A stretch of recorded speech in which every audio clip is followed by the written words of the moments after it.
नमस्कार फ्रेंड्स, कैसे हैं आप सब। आशा करती हूँ सभी बहुत अच्छे होंगे। आप सभी को मार्गशीर्ष महीने की पूर्णिमा और साथ ही साथ अन्नपूर्णा जयंती की हार्दिक शुभकामनाएं। फ्रेंड्स, हम सभी जानते हैं कि इस बार 26 दिसंबर को अन्नपूर्णा जयंती मनाई जाएगी। माँ अन्नपूर्णा अर्थात अन्न की आदि शक्ति देवी है। ये माँ पार्वती का ही स्वरूप है जिनसे संपूर्ण विश्व का संचालन होता है। तो फ्रेंड्स, माँ अन्नपूर्णा की कृपा से ही सृष्टि का भरण पोषण होता है। ऐसी मान्यता है कि जो अन्नपूर्णा जयंती पर व्रत रखकर विधि विधान से माँ अन्नपूर्णा की पूजा आराधना करता है, उनके घर में कभी भी अन्न और धन की कमी नहीं होती। कहते हैं माँ अन्नपूर्णा जिस पर प्रसन्न हो जाए उसके तो भाग ही खुल जाते हैं, दुर्भाग्य सौभाग्य में बदल जाता है।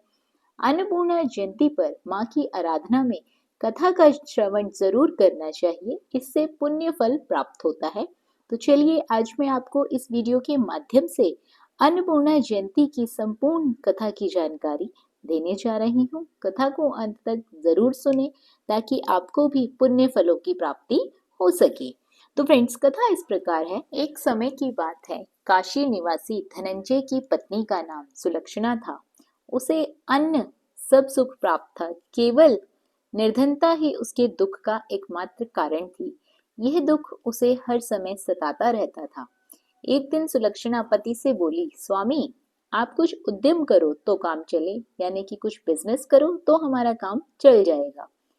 इस प्रकार कब तक काम चलेगा। सुलक्षणा की बात धनंजय के मन में बैठ गई और वह उसी दिन विश्वनाथ शंकर को प्रसन्न करने के लिए बैठ गया और कहने लगा, हे देवादिदेव विश्वेश्वर, मुझे पूजा पाठ कुछ नहीं आता, केवल आपके भरोसे बैठा हूँ। इतनी विनती करके वह 2-3 दिन भूखा प्यासा बैठा रहा। यह देखकर भगवान शंकर ने उसके कान में 3 बार अन्नपूर्णा अन्नपूर्णा अन्नपूर्णा कहा। ये कौन कह गया। धनंजय सोच में पड़ गया। उसने मंदिरों से आते हुए ब्राह्मणों को देखा और पूछने लगा, पंडित जी ये अन्नपूर्णा कौन है। ब्राह्मणों ने कहा, तू अन्न छोड़ बैठा है, सो तुझे अन्न की ही बात सूझती है। जा घर जाकर अन्न ग्रहण कर। धनंजय घर गया, स्त्री से सारी बात कही। वह बोली, हे नाथ, हे स्वामी, चिंता मत करो, स्वयं शंकर जी ने यह मंत्र दिया है, वे स्वयं ही इस बात का खुलासा भी करेंगे। आप फिर से जाकर उनकी पूजा आराधना करो। धनंजय फिर जैसे का तैसा पूजा में बैठ गया।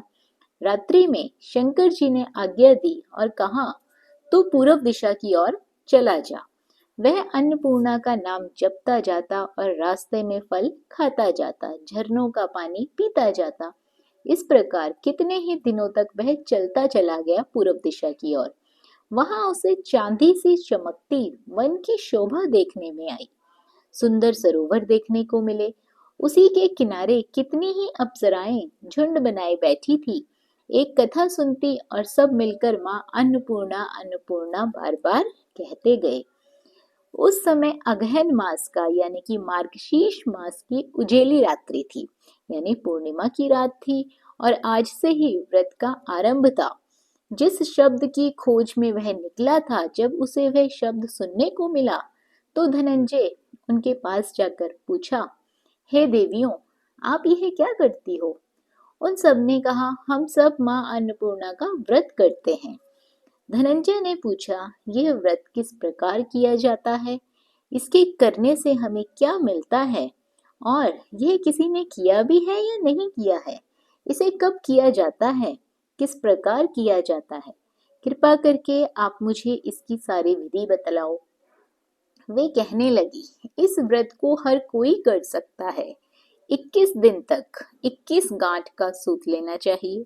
21 दिन यदि ना बन पड़े तो एक दिन तो व्रत अवश्य करना चाहिए। यह भी ना बन पड़े तो केवल कथा सुनकर प्रसाद ग्रहण कर लेना चाहिए। निराहार रहकर कथा सुनो, कथा पढ़ो और सुनने वाला कोई भी ना मिले तो पीपल के पत्तों को रख सुपारी या घृत कुमारी वृक्ष के सामने दीपक को साक्षी मानकर सूर्य, गाय, तुलसी या महादेव को बिना कथा सुनाए मुख में दाना ना डालें। यदि भूल से भी कुछ पड़ जाए तो एक दिवस का फिर से उपवास कर लें। व्रत के दिन क्रोध बिल्कुल ना करें, झूठ बिल्कुल ना बोलें। धनंजय बोला, इस व्रत के करने से क्या लाभ होगा? वे कहने लगी, इसके करने से अंधों को नेत्र मिलता है, लूलों को हाथ मिलता है, निर्धन के घर धन आता है, बांझे को संतान मिलती है, मूर्ख को विद्या आती है, और जो जिस कामना से इस व्रत को करता है, माँ अन्नपूर्णा उसकी उस इच्छा को जरूर पूरी करती है।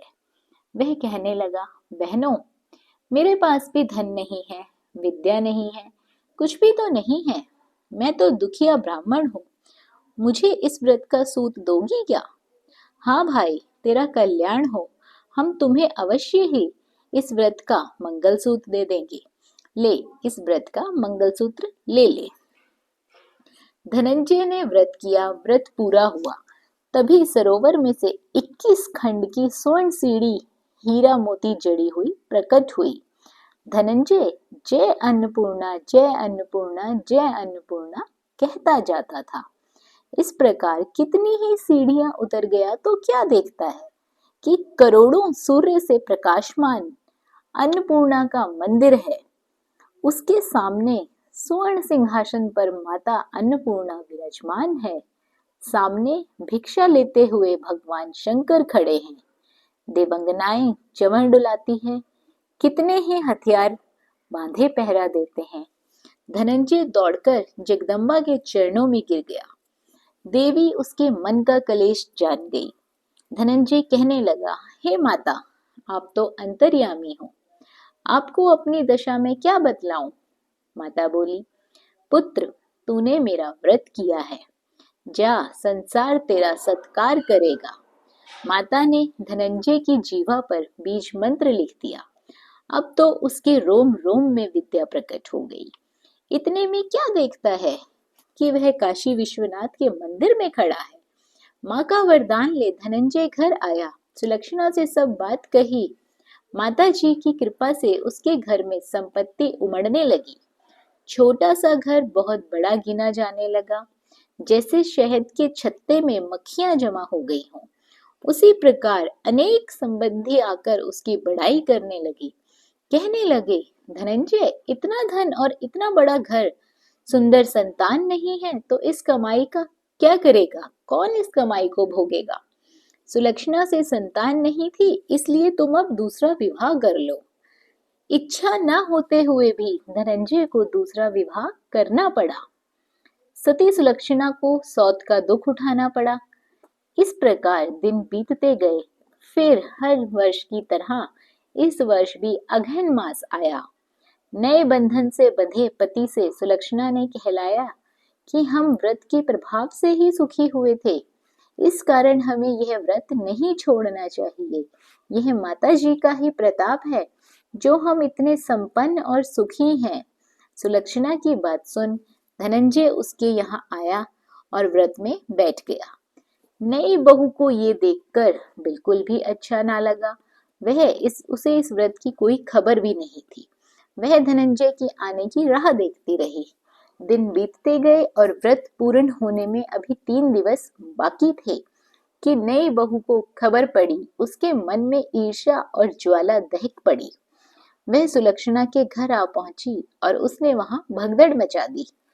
वह धनंजय को अपने साथ ले गई, लेकिन नए घर में धनंजय को थोड़ी देर के लिए निद्रा ने आ दबाया। उसी समय नई बहू ने उसका व्रत का सूत तोड़कर आग में फेंक दिया। अब तो माताजी का क्रोध जाग गया। घर में अकस्मात आग लग गई। सब कुछ जलकर खाक हो गया। सुलक्षणा जान गई और पति को फिर अपने घर ले आई। नई बहू रूठकर पिता के घर जा बैठी। पति को परमेश्वर मानने वाली सुलक्षणा बोली, हे नाथ, हे स्वामी, घबराना नहीं। माता जी की कृपा अलौकिक है। पुत्र कुपुत्र हो जाता है पर माता को माता नहीं होती। अब आप श्रद्धा और भक्ति से पूरी आराधना से माता की पूजा करें, वे जरूर हमारा कल्याण करेगी। धनंजय फिर माता के पीछे पड़ गया। फिर वही सरोवर सीढ़ी प्रकट हुई। उसने माँ अन्नपूर्णा कहकर वहां उतर गया। वहां जा माता के चरणों में रुदन करने लगा। माता प्रसन्न हो बोली, यह मेरी स्वर्ण की मूर्ति ले जा, उसकी पूजा करना, तो फिर से सुखी हो जाएगा। जा, तुझे मेरा आशीर्वाद है। तेरी स्त्री सुलक्षणा ने पूरे श्रद्धा भाव से मेरा व्रत किया है, उसे मैंने पुत्र दिया है। धनंजय ने आंखें खोली तो खुद को काशी विश्वनाथ के मंदिर में खड़ा पाया। वहां से फिर उसी प्रकार घर को आया। इधर सुलक्षणा के दिन चढ़े हुए थे और महीने पूरे होते ही पुत्र का जन्म हो गया। गांव वाले आश्चर्य में पड़ गए। इस प्रकार उसी गांव के निसंतान सेठ के पुत्र होने पर उसने माता अन्नपूर्णा का मंदिर बनवा दिया। उसमें माताजी धूमधाम से पधारी, यज्ञ किया और धनंजय को मंदिर के आचार्य का पद दे दिया। जीविका के लिए मंदिर की दक्षिणा और रहने के लिए बड़ा सा सुंदर सा भवन दे दिया गया। धनंजय स्त्री पुत्र और सहित वहां रहने लगा। माताजी के चढ़ावे में भरपूर आमदनी होने लगी। उधर नई बहू के पिता के घर डाका पड़ गया। सब लूटपाट हो गई। वे भीख मांगकर पेट भरने लगे। सुलक्षणा ने जब ये बात सुनी तो उन्हें बुलावा भेजा, अलग घर में रख लिया और उनके अन्न वस्त्र का प्रबंध कर दिया। धनंजय, सुलक्षणा और उसका पुत्र माताजी की कृपा से अब आनंद से रहने लगे। उनके पास किसी भी चीज की कमी नहीं थी। तो जिस प्रकार माता अन्नपूर्णा ने इनके घर के भंडारे भरे, वैसे ही माँ अन्नपूर्णा सबके घर के भंडारे भरना, अन्न वस्त्र का दान करना, धन धान्य में बरकत करना। आशा करती हूँ ये कथा आप सभी को बहुत अच्छी लगी होगी। कथा सुनने के बाद कथा पसंद आई हो तो वीडियो को लाइक और शेयर जरूर करें। चैनल पर पहली बार आए हैं तो सब्सक्राइब करना बिल्कुल ना भूलिए। बने रहिए आपके अपने YouTube चैनल अंकित वास्तु ज्ञान में। धन्यवाद।